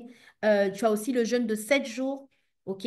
Vous allez voir, par exemple, David, quand il a eu son enfant avec Bathsheba et que Dieu lui a dit que l'enfant allait mourir, David a jeûné pendant 7 jours. Bon, l'enfant est quand même mort, mais bon, Dieu a déversé sa grâce sur les autres enfants. Donc, tu as dans la Bible, tu as le jeûne de 7 jours, tu as aussi le jeûne de 10 jours, OK, que Daniel a fait avec ses 3 compagnons, OK, euh, où il n'a fait que boire de l'eau et prendre des légumes. Voilà, donc ça, c'est une manière aussi de jeûner. Tu peux décider de manger que des légumes et des fruits. Et à l'issue de ça, Daniel et ses compagnons ont vraiment vécu une distinction majeure. Vous avez aussi le jeûne de 14 jours que vous voyez, par exemple, quand Paul était avec ses compagnons sur l'Adriatique, hein. On le voit dans Acte 27. La Bible dit que ça faisait maintenant 14 jours qu'ils se privaient de nourriture. OK? Donc, il y a plusieurs types de jeûnes. Il y a le jeûne de 21 jours que tu connais, le jeûne de 40 jours aussi. Mais voilà, on n'est pas toujours obligé de faire des longs jeûnes de 21, de 40, mais tu dois toi-même avoir une discipline de jeûne régulière. Et c'est là, tu dois sentir que c'est un sacrifice. Si tu es quelqu'un, parce que quand on a fait le jeûne de 40 jours, on a dit qu'on pouvait couper à 15 heures. Mais si tu sais que toi-même, naturellement, à 15 heures, avant 15 heures, tu ne manges jamais, c'est pas, ça veut dire que toi, jeûner jusqu'à 15 heures, c'est pas un jeûne. Mais il y a quelqu'un ici qui m'écoute, s'il a raté son petit déjeuner à 8 heures, vraiment, il peut même s'évanouir. Donc, lui, jeûner jusqu'à 15 heures sera un sacrifice. Donc, je t'expliquais que le sacrifice est relatif à chaque personne. OK? Donc, tu dois savoir qu'est-ce qui est pour toi un sacrifice. Peut-être que pendant une semaine, manger que des légumes, des fruits et ne pas manger de viande, ne pas manger de féculents, pour toi, c'est le big sacrifice. Alors fais-le. OK? Donc, chacun doit mesurer qu'est-ce qui est un sacrifice et régulièrement, ne laisse pas une semaine passer sans jeûner. Vraiment. Hein, Georges a dit, je plaide coupable pour le petit déjeuner. Il paraît que c'est le repas le plus important de la journée, mais souvent, il empêche les gens de jeûner. OK? Mais sache que tu dois tous les jours. C'est tout ça qui va augmenter ton autorité spirituelle. C'est tout ça qui va augmenter ta puissance. Tu ne peux pas avoir quelqu'un qui manifeste la puissance de Dieu si tu n'as pas de vie de jeûne. OK? Tu dois ajouter à la prière. Donc, on a parlé de 3 ingrédients. Il y a d'autres ingrédients, hein, mais je vais m'arrêter là. On a parlé de d'autres ingrédients, mais on a parlé de 3 ingrédients. Le premier ingrédient, c'est le fait de pouvoir faire des prières la nuit ou avant l'aurore. Le deuxième ingrédient qui rend ta vie de prière sacrificielle, c'est le fait de prier euh, oui, ça, la nuit. Le deuxième ingrédient, de faire des longues prières. Et le troisième ingrédient, c'est de pouvoir jeûner. OK? Qui peut m'écrire son objectif sur les trois là, hein? Un, je vais prier de telle heure à telle heure. Deux, je vais, comment dire ça? Je vais faire des longues prières. Et trois, tu mets le nombre de longues prières. Bon, vous avez déjà mis le nombre d'heures tout à l'heure. Et troisièmement, le jeûne que tu t'engages à faire, notamment pour ta famille d'impact. OK? pour toi et pour ta famille d'impact. Tu peux décider que tous les jeudis, quand tu as famille d'impact, tous les mardis, que tu seras en jeûne. Tu peux décider que justement la veille de ta famille d'impact, tu seras en jeûne. Et là, tu prends des sujets que pour les gens de ta famille d'impact. La Bible dit portez les fardeaux les uns des autres et vous accomplirez la loi royale. Tu dois apprendre à jeûner pour les gens de ta famille d'impact. Et quand tu vas le faire, j'ai pas le temps de... En fait, c'est même pas de tout ça que j'avais prévu de vous parler. J'avais prévu de vous parler de quelque chose d'autre, complètement d'autre. T'expliquer que tu es la porte de ta famille d'impact. OK? Vous savez, la Bible dit je vais juste terminer quand même par ça. Tu dois être conscient. Pourquoi je t'incite à avoir cette vie de prière sacrificielle? Parce que tu dois être conscient. La Bible dit en Jean 10, au verset 7 à 10. Jésus dit, en vérité, je vous le dis, je suis la porte des brebis. Tous ceux qui sont venus avant moi sont des voleurs et des brigands, mais les brebis ne les ont point écoutés. Je suis la porte. Si quelqu'un entre par moi, il sera sauvé, il entrera et il sortira et il trouvera des pâturages. Le voleur ne vient que pour égorger, dérober, détruire, mais moi je suis venu pour que mes brebis aient la vie et qu'elles soient dans l'abondance. Bien-aimé, tu dois être conscient qu'en tant que pilote de ta famille d'impact, tu es la porte de ta famille d'impact. OK? Jésus dit, je suis le berger, je suis le bon berger, mais les pasteurs sont aussi des bergers. De la même manière, Jésus dit, je suis la porte, mais en tant que pilote de la famille d'impact, tu es la porte des brebis de ta famille d'impact. Et il dit que, euh, euh, en fait, que le voleur ne vient que pour égorger, dérober, détruire. La question que je te pose, c'est est-ce que quand les gens sont venus dans ta famille d'impact, il y a des personnes qui étaient égorgées, des personnes qui étaient détruites, des personnes à qui on avait dérobé l'intelligence, dérobé la joie de vivre, détruites de l'intérieur, détruites par le rejet, détruites par la haine, détruites par l'impudicité, par la masturbation. La question que je te pose, c'est est-ce que depuis qu'elles t'ont rencontré, est-ce qu'il y a eu un avant et un après dans leur vie? Est-ce que, en passant par la porte que tu es, est-ce qu'elles ont vécu une transformation, un changement? Je dois être conscient que je suis la porte des brebis de ma famille d'impact et que par moi, elles peuvent connaître la vie en abondance, par ma vie de prière, par mes proclamations sur leur vie, par la nourriture que je leur donne, elles peuvent connaître une transformation radicale. L'État, en fait, je dois me sentir responsable de l'état des brebis de ma famille d'impact. C'est ta petite église, en fait. OK? Est-ce que tu peux aujourd'hui rendre grâce à Dieu de ce que il y a eu un vrai avant-après à travers tes prières, à travers les enseignements, à travers les temps de partage que vous avez eus, à travers l'intercession que tu as eue en amont pour ces brebis? Est-ce que tu peux dire qu'il y a un véritable changement, qu'elles sont rentrées, égorgées, dérobées, détruites, mais que désormais, à travers la porte que tu es, elles ont reçu la vie et la vie en abondance? Parce que la réalité, c'est que Dieu a toujours besoin d'un homme. Jésus dit qu'il est la porte, mais Dieu a besoin de portes sur la terre. Dieu a besoin de relais sur la terre et tu es ce relais sur la terre. Alléluia. Tu dois être conscient que tout est spirituel. OK? Dans ce même passage, dans Jean 10, il dit, je suis la porte. Et après, toujours dans Jean 10, hein, avant, il dit, non, non, c'est après, c'est ça, toujours dans Jean 10. Donc là, on était dans Jean 10, versets 7 à 10. Mais ensuite, il va dire, après avoir dit, je suis la porte, il va dire, je suis le bon berger. Le bon berger donne sa vie pour ses brebis.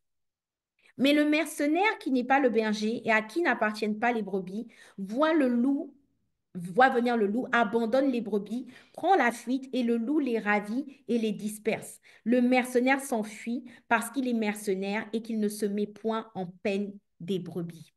Bien-aimé, ce que je veux simplement te dire, c'est qu'il dit, je suis le bon berger. Dis avec moi, je suis un bon berger. Comme dit Bénidac, je suis un bébé. Tu es un bébé, bon berger. Hein? Un bébé pro max. OK? Tu es un bon berger. OK? Et il dit, le bon berger donne sa vie pour les brebis. OK? Et il dit qu'il y aura des mercenaires, il y aura des loups qui vont venir pour attaquer tes brebis. Et il dit, non, non, il dit qu'il y aura des loups qui vont venir attaquer les brebis et que tu as deux possibilités. C'est soit tu te comportes en bon berger, soit tu te comportes en mercenaire. À quel moment je suis un bon berger et à quel moment je suis un mercenaire? Et je vais finir par là. Je suis un bon berger lorsque, grâce à mes prières, grâce à mon intervention, grâce à mon intervention dans la vie des brebis. Et cette intervention se fait d'abord dans la prière. Grâce à mon intervention, les loups qui voulaient venir ravir mes brebis sont dispersés. Les loups qui voulaient venir ravir mes brebis sont éloignés de mes brebis. Mais je me comporte comme un mercenaire quand il y a des attaques qui viennent pour assaillir mes brebis et que je suis là juste à dire, oui, tu sais, la Bible dit, je suis là, je conseille, etc. Mais je ne fais rien spirituellement pour arracher mes brebis de la gueule de ces lions. Je ne fais rien dans le monde spirituel. Je n'élève pas des prières. Tu vois une de tes brebis qui est en train de tomber dans la dépression. Tu vois une de tes brebis qui a arrêté de venir à la famille d'impact. Et vous êtes là même, vous vous asseyez à la famille d'impact, vous la critiquez. Oui, elle est bizarre, elle a un problème de rejet, elle croit que machin, elle veut qu'on l'appelle tout le temps, etc. Vous êtes en train de la critiquer au lieu d'intercéder pour elle. Bien aimé, quand tu agis comme ça, tu es en train de te comporter comme un mercenaire. Je dois me comporter comme un bon berger. Le bon berger fait comme David a fait. David, c'est dans, je crois que c'est dans 2 Samuel, c'est ça, hein, ou 1 Samuel 17 au verset 34. OK? Je n'ai pas noté la référence, désolé. Vous connaissez ce passage où la Bible dit, bon, je le dis parce qu'il y a différents niveaux de pilotes, donc on se met tous au même niveau. David dit à Saül, ton serviteur faisait perdre les brebis de ton père, et quand un lion ou un ours venait en enlever une du troupeau, je courais après lui, je le frappais, j'arrachais la brebis de sa gueule. S'il se dressait contre moi, je le saisissais par la gorge, je le frappais et je le tuais. Waouh!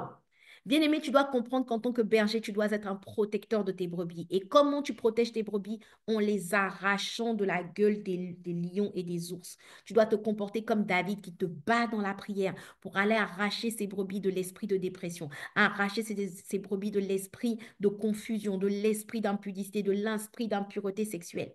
Alléluia. Dis avec moi un bon Amen. Vous savez, j'ai eu une histoire dans ma famille d'impact. Bon, je ne suis pas le pilote, hein, mais je suis juste hôte de ma famille d'impact. Et il y a une brebis que j'aimais vraiment beaucoup qui est venue. Bref, je vous passe les détails. Et puis, elle est tombée malade. Et quand elle est tombée malade, en fait, certaines personnes ont pris de ses nouvelles d'autre part. Et ça l'a vexée. Ça l'a vexée. Et de là, elle m'a clairement dit qu'elle quittait carrément l'église. J'ai dit, aïe, aïe, aïe. Je dis, mais à cause de ça, et je suis restée, je me rappelle ce jour-là, je suis restée 1 heure au téléphone avec elle pour lui expliquer, pour la convaincre, pour lui démontrer que c'est l'esprit de rejet qui est en train de s'exprimer, parce qu'on avait quand même intercédé pour elle, on avait quand même organisé des temps de prière pour elle. Donc, je suis restée là à parler, à parler, à parler. Au bout d'1 heure, quand même, le Saint-Esprit m'a donné une petite inspiration vers la fin qui a quand même incliné son cœur et elle a dit, bon, je vais voir et je vais voir si je vais y revenir ou pas. Et en fait, ce qui m'a marqué, c'est que le temps est passé, mais on a continué de prier pour elle. Avec mon mari, on a prié pour elle, on a prié pour elle, on a prié pour elle, on a prié pour elle. Et je crois que 3 mois carrément sont passés. 3 mois sont passés. Et un dimanche soir, alors que je rentre de l'église épuisée, quelqu'un sonne chez moi et c'était cette brebis en question. Et elle est revenue d'elle-même. Elle a dit, c'est bon, maintenant je suis prête, etc. Qu'est-ce qui a fait revenir cette brebis? Est-ce que c'est le fruit du hasard? Est-ce que c'est le temps qui passe? Ou est-ce que c'est la prière? Bien-aimé, je suis venue te dire que tu es un berger capable d'aller arracher tes brebis à la gueule de n'importe quel lion et de n'importe quel ours. Ce n'est pas le fruit du hasard. Ce n'est pas par des discours persuasifs de la sagesse qu'on ramène des brebis qui s'étaient égarées. Je dois pouvoir dire comme David a dit, je n'ai perdu aucun, comme Jésus a dit, je n'ai perdu aucun de ceux que tu m'as confiés. Mais comment on garde une brebis? Comment on la maintient? Comment on dispose son cœur? Par la prière. Dis avec moi, par la prière. Pasteur Yvan dit souvent que tu n'as pas le droit d'exhorter une personne pour qui tu n'as pas prié. Mhm. Je répète, tu n'as pas le droit de moraliser, d'essayer de convaincre une personne pour qui tu n'as pas intercédé au préalable. Tu vois qu'elle a, par exemple, un problème de rejet, un problème d'assiduité, elle ne comprend pas, tu lui parles de la dîme, elle ne comprend pas. Tu dis, non, mais tu fais des démonstrations, tu l'exhortes, tu veux même la punir, la corriger, tu fais toutes sortes de choses. mais tu n'as pas intercédé au préalable. Je n'ai pas le droit de venir, de chercher à conseiller quelqu'un, de chercher à convaincre quelqu'un pour qui je n'ai pas suffisamment prié au préalable. Bien-aimé, si tu retiens ça, je t'assure que tu seras un berger d'impact, un berger spirituel, un BS, hein, un BBS, un bon berger spirituel, un berger qui règle les batailles dans le monde spirituel et pas dans le monde naturel. Dis avec moi un bon Amen.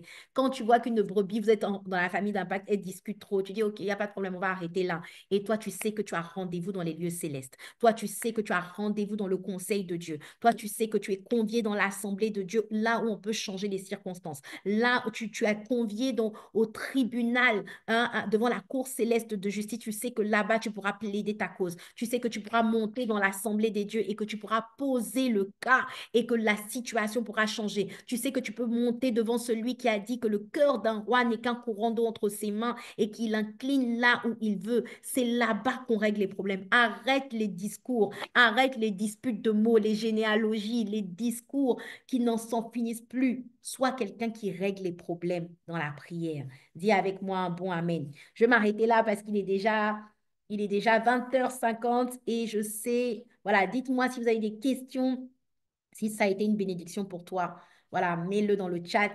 Si ça va produire un shift de ta vie de prière, mets-le dans le chat. Voilà, et voilà, voilà. Et si tu as des questions, mets-les maintenant. Amen, amen, amen. Alléluia, amen. Bien-aimé, je prie vraiment que tu connaisses, que tu aies une prise de conscience. Voilà. Parce que peut-être que quelqu'un ici priait 2 heures, 3 heures pour sa propre vie. Mais je veux que tu sois conscient que tu es la porte des brebis. Je veux que tu sois conscient que tu es le berger et qu'un berger est un protecteur. Et que si une brebis se perd, alors qu'elle était sous ma responsabilité et que j'ai laissé faire, je n'ai rien fait dans la prière, alors je suis en train de me comporter comme un mercenaire. Mais je déclare que tu ne seras pas trouvé mercenaire, tu seras trouvé bon berger spirituel au nom de Jésus. Dis avec moi un bon Amen. Tu seras trouvé un bon berger, quelqu'un qui fait des longues prières, quelqu'un qui prie la nuit. Et tu n'arrivais peut-être pas à prier longtemps parce que tu priais pour toi seul. Mais quand tu vas prendre les sujets de prière de chaque membre de ta famille d'impact, je t'assure que tu vas faire des nuits et des nuits de prière. Et la Bible dit que l'arroseur sera toujours arrosé. Alors que tu arroses les autres par tes prières, je te vois être arrosé au nom de Jésus. Je te vois devenir une autorité spirituelle. Tu vas voir que même tes brebis vont te dire qu'ils t'ont vu dans des songes. Ah oui, oui, oui. Ils vont te dire, j'étais attaqué, j'étais dans un songe, il y avait un monstre qui est venu m'attaquer. Et puis tu es venu, tu étais balèze, tu n'étais pas comme ça, hein. Tu étais un géant spirituel, tu m'as défendu. Ah, bien-aimé, c'est comme ça qu'on commence à devenir une autorité spirituelle, bien-aimé, sans titre, sans que personne ne t'ait nommé pasteur ceci, pasteur cela, tu deviens une autorité spirituelle. Bien-aimé, c'est le plus beau titre que tu puisses chercher à avoir, c'est de siéger dans l'assemblée des dieux, c'est de monter dans le conseil de Dieu, là où on change les circonstances, c'est d'être un membre du conseil de Dieu, c'est d'être un représentant de ta ville dans le conseil de Dieu. Dieu doit pouvoir dire, vous savez, de la même manière que Dieu a dit dans Apocalypse, il dit, écrit à l'ange d'Éphèse, écrit à l'ange de Laodicée. Les anges, c'était en fait, c'était les entités, c'était les pasteurs en réalité, c'était les représentants de cette église. Mais Dieu les considérait comme les anges de cette église. Bien-aimé, je déclare que Dieu va te considérer comme l'ange de ta ville, comme l'ange des personnes de ta famille d'impact, comme l'ange, comme le gardien, comme l'entité spirituelle par laquelle il peut passer pour agir dans cette ville, comme la personne qui peut monter dans le conseil de Dieu pour changer l'atmosphère du quartier, pour changer l'atmosphère de la ville, pour changer l'atmosphère d'une famille qui fait partie de ta famille d'impact au nom puissant de Jésus. Dis avec moi un bon Amen, Amen, Amen, Amen. Alléluia. Est-ce que vous avez des questions? Si vous avez des questions, allez-y, allez-y. OK, OK.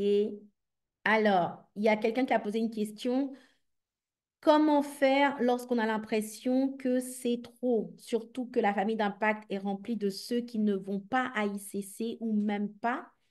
J'ai l'impression que c'est dur car je suis toujours derrière eux. Ah, je n'ai pas bien compris la question. On a l'impression que c'est trop. Qu'est-ce qui est trop?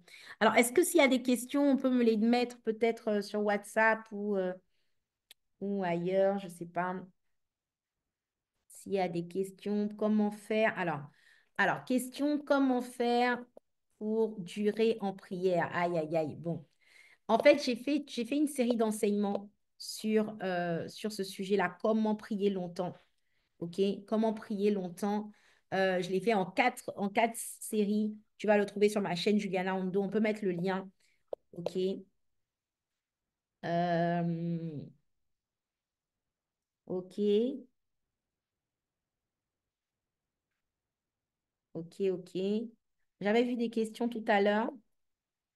Donc, comment faire pour prier longtemps? Bon, vraiment, va écouter le live. J'ai expliqué comment la prière par le chant a un impact très puissant pour nous aider à faire de longues prières, mais pour nous aider aussi à ancrer les vérités bibliques dans notre âme. OK? J'ai expliqué aussi le modèle du Notre Père avec vraiment... Parce que vous savez, quand Jésus a demandé à ses disciples, quand les disciples ont demandé à Jésus, enseigne-nous à prier. En fait, la raison pour laquelle ils ont demandé à Jésus, enseigne-nous à prier, c'est parce qu'ils ont vu que Jésus priait longtemps. Ils voyaient que Jésus restait longtemps. Ils se sont dit, mais comment il fait pour rester si longtemps en prière? Et quand il finit de prier, l'impact qu'il a. Donc, ils ont vu une quantité, mais ils ont vu aussi une qualité. Et ils ont demandé à Dieu, à Jésus, donne-nous les secrets de la qualité et de la quantité de tes prières. Et quand ils vont poser cette question, Jésus va leur expliquer le Notre Père. Et les religieux ont pris le Notre Père pour en faire une récitation. Mais ce n'est pas une récitation, c'est pas une prière à réciter, c'était un modèle à respecter. OK? Je redis, c'est pas le Notre Père n'est pas une prière à réciter, c'est un modèle à respecter. Et Jésus a donné à peu près 7 phrases. OK? Derrière, donc, Notre Père qui es aux cieux, que ton nom soit sanctifié, que ton règne vienne, que ta volonté soit faite. Derrière chacune de ces phrases se cachent des heures et des heures de prière. Oui, oui, oui, oui. Parce que si quand Jésus dit notre Père il dit enseigne-nous à prier, et puis il leur dit juste notre Père qui est aux cieux, machin. Ben, si c'était juste cette récitation qu'il fallait faire, Jésus n'allait pas rester toute une nuit en prière. Mais si Jésus leur dit voici le secret de ma vie de prière réside dans notre Père qui est aux cieux, que ton nom soit sanctifié. Ça veut dire que derrière chacune de ces phrases, il y avait des révélations profondes. OK?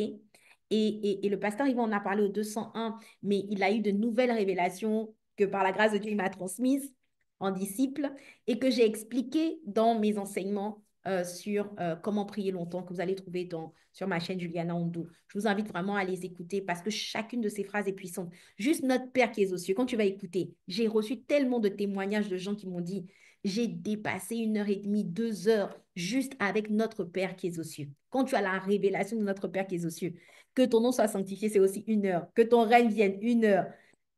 C'est vraiment puissant. C'est vraiment, vraiment puissant. OK? Oh là, j'ai beaucoup de messages. OK? Est-ce qu'il y a d'autres questions? Euh,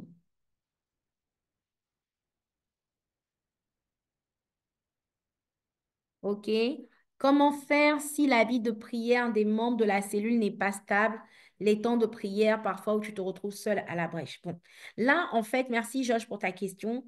Mon objectif aujourd'hui, c'est pas la vie de prière de la famille d'impact, mais c'est la vie de prière du berger de la famille d'impact, du pilote. Parce que tu dois comprendre que la croissance de manière générale d'une église, d'un ministère, d'une famille d'impact, dépend de la croissance du leader de cette famille d'impact. C'est ce que l'apôtre Ivan explique dans Les 10 handicaps, le livre sur les 10 handicaps. Je vous invite vraiment à lire ce livre, vous allez comprendre. Il y a beaucoup de gens qui, euh, il y a beaucoup de gens qui accusent les membres de leur famille d'impact. Oui, ça va pas parce que les membres de ma famille d'impact ne se connectent pas. Oui, ça va pas dans notre église, dans notre famille d'impact parce que les gens sont bizarres, parce que les gens aiment leur zone de confort. Bien aimé, le niveau de ta famille d'impact dépend de ton niveau. Tu es le plafond de ta famille d'impact. Si ta famille d'impact ne décolle pas, c'est toi d'abord. Remets-toi en question, commence à travailler sur toi, commence à progresser toi et tu vas voir que ta famille d'impact va progresser. Le niveau de ta famille d'impact dépend de ton niveau. La croissance de ta famille d'impact, la croissance de tes membres dépend de ta croissance. C'est pour ça que je t'ai dit que tu es la porte de ta famille d'impact. Donc, si toi, tu commences à mener une vie de prière intense, tu vas voir que progressivement, en fait, ça va détendre sur les membres de ta famille d'impact. OK? Donc, même s'ils ne se connectent pas au début, ce n'est pas un problème. Vous savez, quand on a commencé ICC La Défense, on était peut-être une quinzaine de personnes à intercéder, mais on a intercédé comme des dingues. On faisait des 35 heures par semaine, des 40 heures par semaine, des 70 heures de prière par semaine. On était un petit nombre. La Bible dit que ce n'est pas une grande armée qui sauve le roi. Donc, j'ai pas besoin qu'on soit nombreux connectés pour que, il y ait un impact sur les gens. J'ai d'abord, moi, besoin d'être quelqu'un qui a une vie de prière intense, qui intercède. Et quand je vais le faire, ça va impacter les membres de ma famille d'impact. Et puis, si tes temps de prière sont super, je t'assure que les gens vont se connecter. Mais si tes temps de prière sont compliqués, voilà, les gens vont se dire, bon, je préfère me connecter au direct, hein, je préfère me connecter à la matinale, ou je préfère me connecter au temps de prière on passe en boucle sur la chaîne d'Ivan Cascano, parce que quand je me connecte à toi, vraiment, tes temps de prière est compliqué. Donc, il faut toujours, les amis, ça, je vous donne un secret, remettez-vous toujours vous en question. Ne vous dites jamais, ce sont les membres de ma famille d'impact qui ne font pas ceci, cela. Si ça ne va pas dans ma famille d'impact, c'est à mon niveau. Le jour où je vais progresser, ma famille d'impact va progresser. Je vais le dire différemment, c'est ce que le pasteur Yvon dit dans son livre. Il dit que, en fait, tu as la famille d'impact que tu mérites. Tu as le ministère que tu mérites. En fait, quand on dit que tu mérites, ça ne veut pas dire que c'est ce que tu vaux. Ça veut dire que c'est ce que c'est ce que tu as pu produire à aujourd'hui. OK? Donc, si je veux monter, je veux que ma famille d'impact soit une famille d'impact en feu, je veux en produire plusieurs, je veux que l'église soit transformée, je veux qu'il y ait une atmosphère, il faut que ce soit moi qui change d'abord. Je change, je progresse, ma famille d'impact va progresser. OK? Clarisse a dit, nous avions commencé à 3 membres, maintenant on est plus de 10. Alléluia, Amen. OK? Est-ce que je peux compter le temps de prière en langue tout au long de la journée dans mon temps de prière quotidien? Ah, c'est une bonne question. Alors, moi, je dirais que il y a un minimum. En fait, tu dois te fixer un objectif de temps de prière où tu es vraiment concentré, où tu pries à la fois en langue et en intelligence, et puis un objectif de prière en langue pendant la journée. OK? C'est-à-dire, quand je dis en langue pendant la journée, si tu pries en langue et toutes les 5 minutes tu as interrompu, ça n'aura pas le même impact que si, par exemple, tu as la possibilité, pendant ta pause déjeuner ou pendant 1 heure, ou parce que tu es en télétravail, ou parce que tu as la possibilité de ne pas être interrompu, pendant cette heure-là, tu es en train de travailler et tu pries en langue non-stop. C'est pas la même chose que Reba Baba Baba Shata. Ah, bonjour, Paulette, tu vas bien? Reba Shata Kaya. Ah oui, moi aussi j'aime bien le croissant au pain au raisin, au machin. C'est pas la même chose. C'est pas le même impact. Vous voyez? Donc, vous rigolez. On fait tout ça, les amis. Donc, c'est bien de prier en langue toute la journée, mais la réalité, c'est qu'on est souvent interrompu. Sauf si de façon délibérée, j'ai réussi à me mettre de façon isolée, à me dire, dans la journée, il doit y avoir au moins 1 heure où je ne m'interromps pas et je prie en langue. 2 heures parce que je suis en télétravail ou parce que je suis dans un bureau fermé où je sais que j'ai la possibilité de ne pas avoir d'interruption. Je vais prier en langue. Là, tu peux le comptabiliser dans le nombre d'heures de prière. Mais si c'est juste la prière qu'on fait comme ça, après on se coupe, on prie, tu auras du mal à évaluer ce que ça vaut en fait. OK? Euh, ok, je voudrais savoir comment gérer une personne qui présente tous les traits de l'esprit de rejet, sachant que cette personne est plus âgée que nous. Bon, je dirais que ça va faire l'objet d'un autre live, d'une autre... Bon, bientôt, je crois, par la grâce de Dieu, on va faire un camp sur le rejet parce qu'il y a trop de gens. Après le camp sur le péché sexuel, vraiment, il faut le camp sur le rejet parce que c'est vraiment je crois que c'est le péché numéro 2 ou numéro un entre le péché sexuel et le rejet. Je sais pas, je sais pas qui bat l'autre. Voilà. OK, quelqu'un a dit quand on est à l'école, comment on fait? Bah justement, c'est ça. Si tu es à l'école, tu peux peut-être prier en langue sans ouvrir vraiment la bouche, mais bon, tu ne pourras pas vraiment comptabiliser ça dans tes heures de prière. C'est pour ça qu'il vaut mieux, si tu dois comptabiliser, je répondais à la question, est-ce que je comptabilise dans mes heures de prière? Bah, il faut quand même que, parce que la Bible dit que ce peuple m'honore des lèvres, mais son cœur est éloigné de moi. Qu'est-ce que ça veut dire? La Bible dit que lorsque je prie en langue, mon intelligence est stérile. Donc, c'est pas mauvais. Mais je ne peux pas me contenter de ça, ok?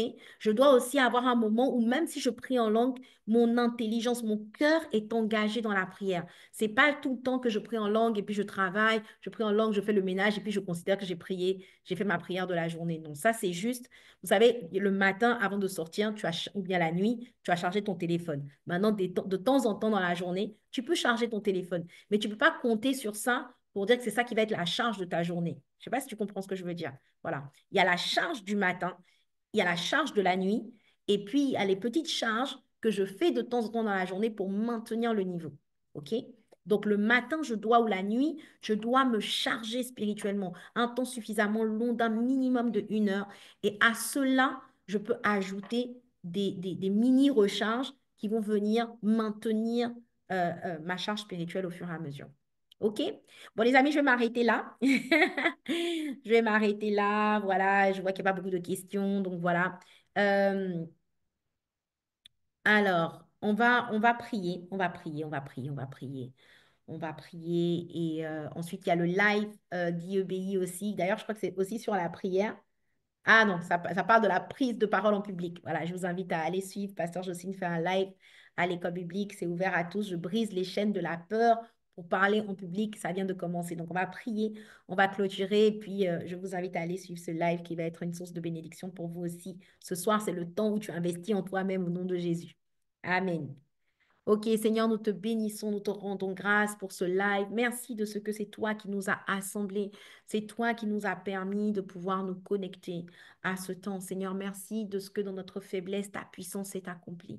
Merci de ce que tu ne nous laisses pas là où nous sommes, Seigneur. Tire-nous, Seigneur. Tu as dit, monte ici et je te ferai voir. Il y a une dimension de prière que tu attends de chacun d'entre nous. Il y a une dimension de sacrifice parce que ta volonté n'est pas juste que nous prions, mais que nous ayons une vie de prière sacrificielle, parce que c'est le sacrifice qui nous rend puissants. Alors rends chaque pilote puissant. Je fais de chaque pilote une porte par laquelle le salut va entrer, une porte par laquelle la guérison va entrer, une porte par laquelle des solutions miraculeuses vont entrer. Seigneur, ne nous laisse pas être des pilotes qui subissons la vie. Ne nous laisse pas être des pilotes qui sont naturels.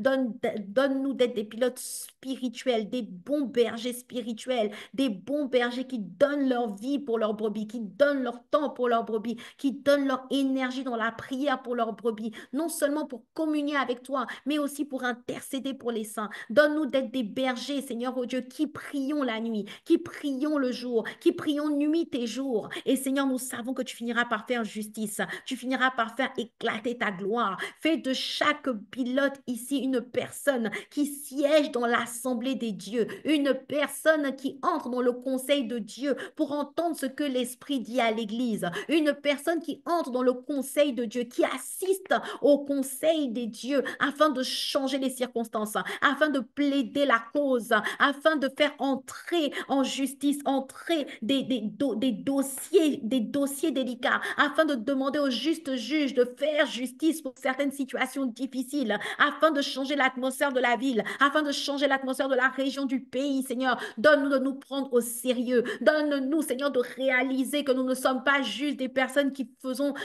qui facilitons le partage, qui transmettons simplement la parole, qui faisons juste des échanges. Mais Seigneur, donne-nous de comprendre que nous sommes des entités spirituelles. Donne-nous de comprendre que tu veux faire de nous, de la même manière que tu as dit, écrit à l'ange de Laodicée, écrit à l'ange de Éphèse. Seigneur, tu veux dire écrit à l'ange de cette personne dans cette ville, l'ange d'Émerainville, l'ange de Ponto-Combo, l'ange de Céris, l'ange de Montmorency, l'ange de Cergy. Seigneur, tu veux faire de nous des portes d'entrée. Tu veux faire de nous des personnes par qui tu vas passer pour faire venir ton règne, des personnes qui vont siéger dans l'assemblée des dieux. Seigneur, s'il te plaît, réveille, ranime notre vie de prière, réveille notre vie de prière, qu'elle soit accompagnée de sacrifices, de jeûnes, de prières la nuit, de prières avant l'aurore, de prières longues, que notre vie de prière nous coûte, que ce soit un effort, que ce soit une sortie de zone de confort, Seigneur, que quelqu'un qui avait du mal, que quelqu'un qui était éteint reçoive la grâce maintenant d'être ranimé dans sa vie de prière, que quelqu'un qui était assoupi reçoive la grâce maintenant d'être réveillé. Je lis tout esprit d'assoupissement qui agissait dans la vie de ce pilote connecté au son de ma voix. Je lis tout esprit de découragement, tout esprit de lourdeur, tout esprit de distraction, tout esprit de défocalisation. Là où tu avais été défocalisé de ta vie de prière, tu avais été happé par d'autres choses, tu avais été distrait par le service aux tables, tu reviens au véritable service dans la prière, tu reviens au poste dans la prière, tu reviens à une vie de prière sacrificielle, une vie de prière qui fait de toi un bon berger qui arrache les brebis de la gueule des lions et des ours au nom puissant de Jésus. Seigneur, merci de ce que nous serons trouvés fidèles.